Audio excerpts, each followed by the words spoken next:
okay, I'll admit it. I did actually stab her mom. I will admit it. I know. Okay. The only reason I did it is because I did it for me and her. That's the real reason I did it. I would have never did it if it was not for me and her. Okay. So I know that he loves me and he would do anything for me and to be with me. Did Gypsy know that you were going to kill her mother? Honestly, she asked me to. Okay.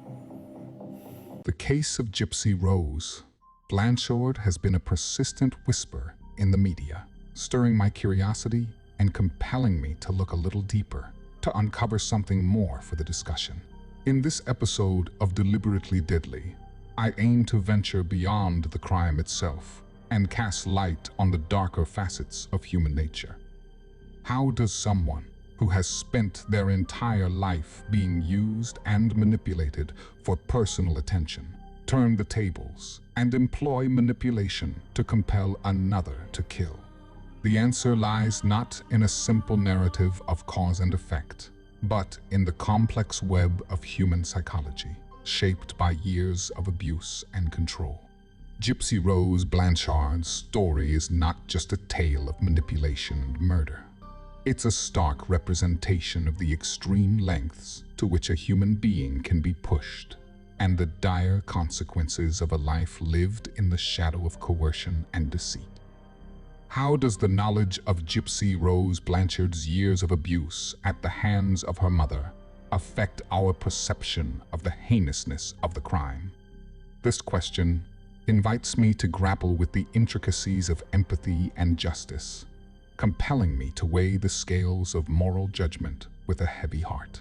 Understanding the prolonged and severe abuse Gypsy endured under her mother's guise of care paints the crime in a different light, prompting a profound reevaluation of the narrative.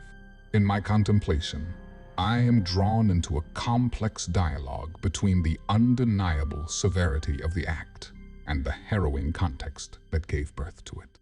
This knowledge does not erase the gravity of the crime, but it demands a nuanced understanding of human behavior under extreme duress. It challenges me to consider the impact of lifelong manipulation and control on the psyche and how desperation can drive a person to the edge, blurring the lines between victim and perpetrator. As I ponder this, I am reminded that the tapestry of human behavior is woven with threads of both darkness and light, and understanding the full picture requires us to look at every thread, no matter how uncomfortable it may be. In examining this case, I am compelled to confront the unsettling reality that the capacity for manipulation, perhaps a learned survival mechanism from years of enduring her mother's Munchausen syndrome by proxy, did not vanish when Gypsy stepped out of her mother's shadow. Instead, it transformed, finding its expression in the desperate, tragic act that ended her mother's life. This narrative forces me to question the very nature of agency and victimhood, challenging me to consider how deeply the seeds of the past can root in the psyche, potentially sprouting into unforeseen, even violent actions. I find myself immersed in a labyrinth of cognitive and emotional complexities. The interplay of attachment theory, empathic distress, and moral disengagement becomes a focal point of my inquiry. How does the intimate bond between Gypsy and her boyfriend, forged in the crucible of confided trauma, influence the psychological mechanisms at play? Does this intimacy amplify empathic distress, the emotional turmoil experienced when one is confronted with the suffering of another, to the extent that it precipitates actions that defy societal and moral norms? Furthermore, I'm intrigued by the concept of moral disengagement, a psychological process theorized by Albert Bandura, wherein individuals rationalize behavior that is typically considered unethical. This notion beckons me to ponder, does learning of Gypsy's harrowing past invoke a cognitive restructuring in her boyfriend's mind, allowing him to disengage morally and justify the ultimate transgression murder?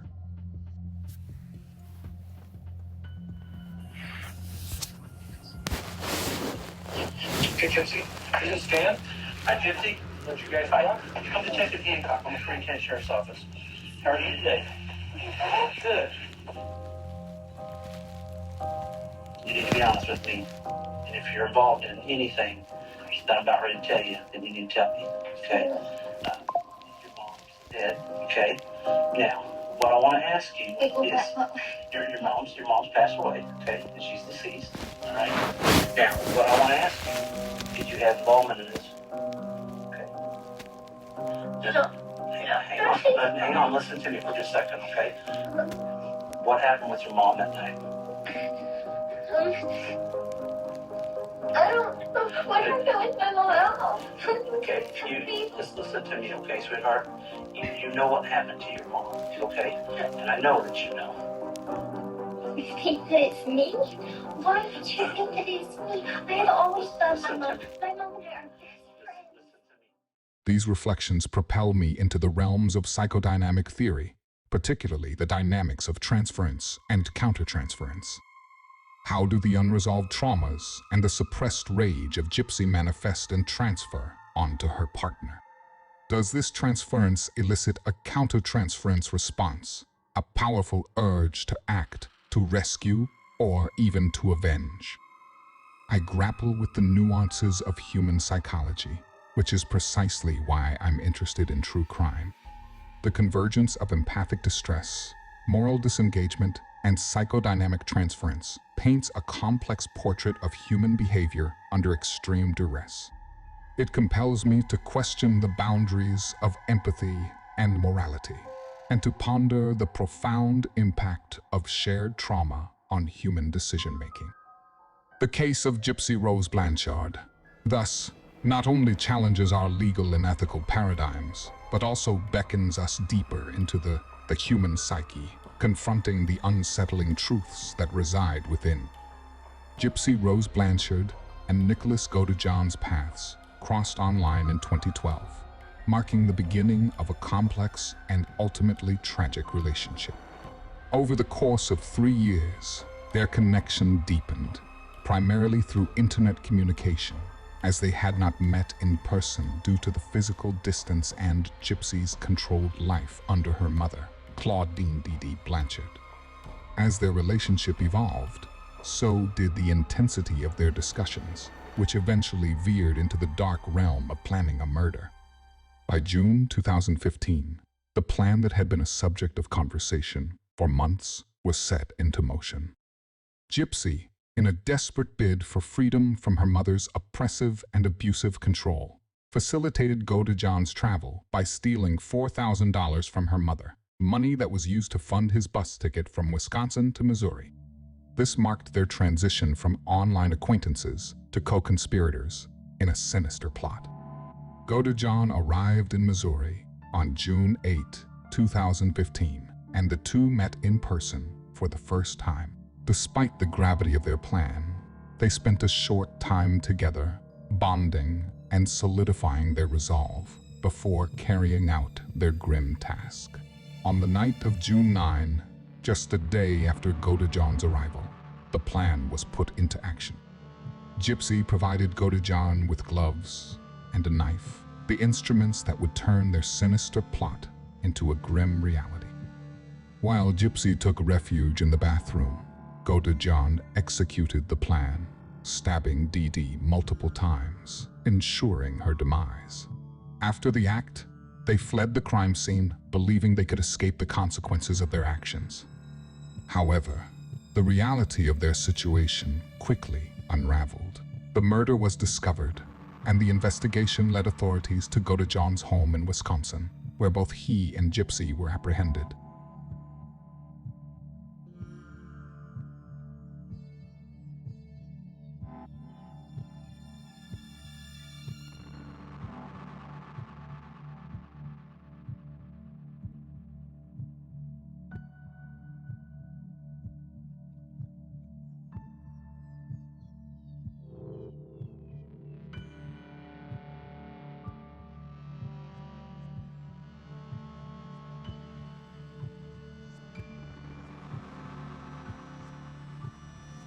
Okay, I'll admit it. I did actually stab her. I will admit it. Okay. The only reason I did it is because I did it for me and her. That's the real reason I did it. I would have never did it if it was not What for did me. you think about Gypsy? I know that he You know, loves You know, it was weird because when I picked him up for me. from the bus station, I even asked her how's your mom doing, how was your That leg? you were going to kill her mother? I was told she was in a home myself and her mom kicked her out. So I asked her how her mom was doing, which might have been the first thing I asked her. And they, no big deal, they acted like nothing. Marked by months of planning and a chillingly swift execution, underscores the profound desperation and distorted perceptions that can arise from prolonged abuse and manipulation. The case of Gypsy Rose Blanchard and Nicholas Godejohn serves as a stark reminder of the complex interplay of psychological factors that can drive individuals to the brink of unimaginable actions. In reassessing the complex interplay between Gypsy Rose Blanchard and Nicholas Godejohn, it's imperative to employ a psychological framework that acknowledges their individual profiles and the dynamics of their interaction. Godejohn's diagnosis of autism spectrum disorder, ASD, and the associated challenges in social interaction and communication might have made him more susceptible to external influences, a concept known in psychological parlance as increased suggestibility. Gypsy, on the other hand, appears to exhibit traits indicative of reactive attachment disorder, RAD, a condition often found in individuals who have experienced severe early neglect or abuse. Individuals with RAD can sometimes develop manipulative and controlling behaviors as maladaptive coping mechanisms, reflecting an ingrained survival strategy against prolonged abuse. Her relationship with Godejohn might thus be seen through the lens of a trauma bond, where the dynamics of power and control are deeply intertwined with a sense of loyalty or affection. The potential cognitive dissonance. Gypsy might have experienced the mental discomfort resulting from holding two conflicting beliefs or values. In this case, the desire for freedom versus the moral weight of orchestrating a murder adds another layer of psychological complexity. Furthermore, Godejohn's cognitive rigidity, often associated with ASD, might have impaired his ability to fully comprehend the moral and legal ramifications of the plan, making him more amenable to Gypsy's influence. In this intricate dance of manipulation and control, one might also consider the Stockholm Syndrome dynamics, where a hostage develops a psychological alliance with their captor as a survival strategy during captivity. While traditionally applied to literal hostage situations, elements of this syndrome can be observed in relationships characterized by power imbalances and manipulation, similar to Gypsy's relationship with her mother and, subsequently, her influence over Godejohn. In synthesizing these psychological constructs, reactive attachment disorder, increased suggestibility, cognitive dissonance, cognitive rigidity, and Stockholm Syndrome dynamics, we gain a more nuanced understanding of the tragic narrative that unfolded. This case compels a deeper examination of the intersection between long-term psychological abuse, learned manipulative behaviors, and the complex spectrum of human agency and moral culpability. Who, then, is the real victim in this convoluted tale of manipulation and tragedy? The narrative of Gypsy Rose Blanchard, her mother Clauddine Dee Dee Blanchard, and Nicholas Godejohn presents a complex tapestry of victimhood, each strand interwoven with shades of suffering, manipulation, and desperation. Dee Dee's life, though overshadowed by her heinous actions, prompts a cautious consideration of her own narrative. Could it be that she, too, was a product of unspoken traumas? Her extreme manifestation of Munchausen syndrome by proxy reflecting a distorted pursuit of attention and care. Her inexcusable imposition of illness upon Gypsy suggests a deeply troubled psyche, potentially hinting at her own victimization. be it by past traumas or a twisted perception of maternal care. Gypsy Rose stands out starkly as a victim of her mother's deceptive narrative. Her life a cascade of unnecessary medical interventions and controlled isolation. Her involvement in the murder, while a desperate cry for liberation, intricately positions her in the dual roles of victim and perpetrator. Her actions, though drastic, unfold as a tragic counter-narrative to a life of manipulation and abuse, spotlighting the psychological toll of her harrowing upbringing. And then there's Nicholas Godejohn, whose cognitive challenges and heightened suggestibility present a profoundly complex dimension to the case. His role in the murder, while legally unequivocal, prompts a deeper analysis of his psychological profile.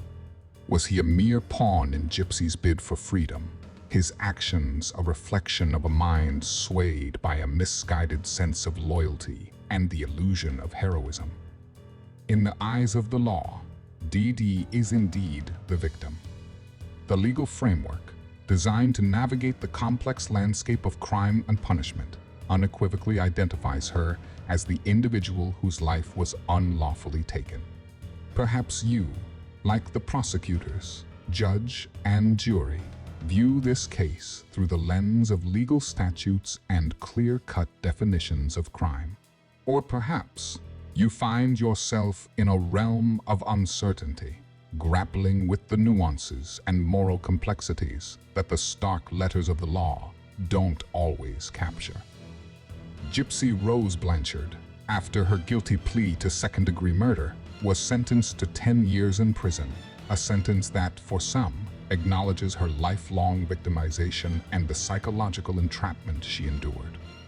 Nicholas Godejohn, convicted of first-degree murder, received a life sentence without the possibility of parole. His sentence a stark testament to the gravity of his actions, despite the cognitive challenges and psychological vulnerabilities that marked his involvement. These sentences reflect the justice system's endeavor to deliver a balanced judgment, taking into account the heinous nature of the crime, while also considering the intricate tapestry of abuse, manipulation, and psychological distress that enveloped the lives of those involved. Yet, they also open a space for reflection, a space where the definitions of victim and perpetrator intertwine, inviting us to ponder the profound complexities of human behavior, the shadow of past traumas, and the ceaseless quest for justice and understanding in a world where moral absolutes are often shrouded in shades of gray. Don't forget to like and subscribe to Deliberately Deadly and leave your thoughts in the comments. Until next time, my friends. Nick or Gypsy or anything like that. There was one that just came in Saturday. I have no idea what was in it. And that was my next question. I don't go through mail. Okay. Maybe I should have. That was the knife that he had stabbed her to death with. They mailed it from their house there to your house. Are you serious? Yes, ma'am.